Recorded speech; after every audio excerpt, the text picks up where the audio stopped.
کہ ذرا غور کرو کہ وہ کتنا حقیر ہے جسے تم اپنا معبود بنائے ہوئے ہو، اس کی کتنی حقیر حیثیت ہے کہ اللہ رب العالمین کی ایک چھوٹی سی حقیر مخلوق ہے اور تم نے اسے رب کا درجہ دیا ہوا.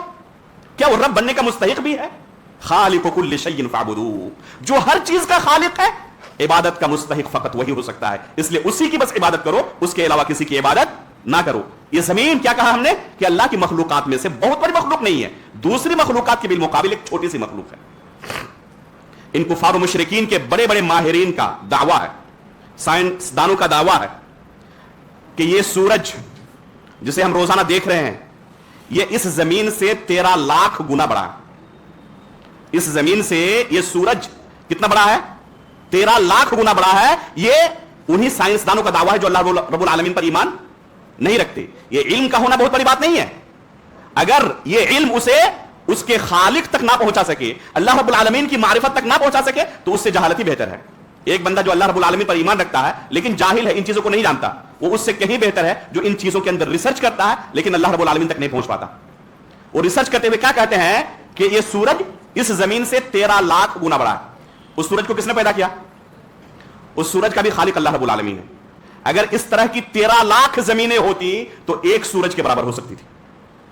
یہ سورج بھی اللہ رب العالمین کی سب سے بڑی مخلوق نہیں ہے، بلکہ انہی سائنسدانوں کی تحقیق کے مطابق کہتے ہیں ایک سیارہ ہے جس کا انہوں نے انکشاف کیا ہے، جس کی انہوں نے تحقیق کی ہے، وی وائی کینس ماجورس. آپ گوگل کریں جا کے اور دیکھیں اس کے بارے میں. کہتے ہیں کہ یہ سیارہ جو ہے وی وائی کینس ماجورس، یہ اس سورج سے 9 بلین گنا بڑا ہے. اس سورج سے بھی 9 بلین گنا بڑا ہے. تو اس سیارے کی بالمقابل زمین کی کیا حیثیت ہوگی، اور ہماری کیا حیثیت ہوگی، اور ہمارے اس معبود کی کیا حیثیت ہوگی جسے ہم نے اللہ کے علاوہ معبود بنایا ہوا. یہ کتنا حقیر ہے جسے ہم نے اپنا معبود بنایا ہوا. اور اس وی وائی کینس ماجورس کا بھی خالق کون ہے؟ اس کا بھی خالق اللہ رب العالمین ہے. اور یہ سیارہ بھی اللہ رب العالمین کی مخلوقات میں سے سب سے بڑی مخلوق نہیں ہے. یہاں تک انسانوں کا علم پہنچا ہے، اور انسانوں کا علم کتنا ہے؟ صرف ایک زمین اور ایک آسمان تک، اس سے زیادہ نہیں. اللہ رب العالمین نے اس طرح کی اور 6 زمینیں پیدا کی ہیں اور 6 آسمان پیدا کیے ہیں. باقی آسمانوں میں اللہ تعالیٰ نے کیا کچھ رکھا ہے؟ کسی نے دیکھا؟ کوئی تحقیق بھی کر سکتا؟ وہاں تک پہنچ ہی نہیں سکتا.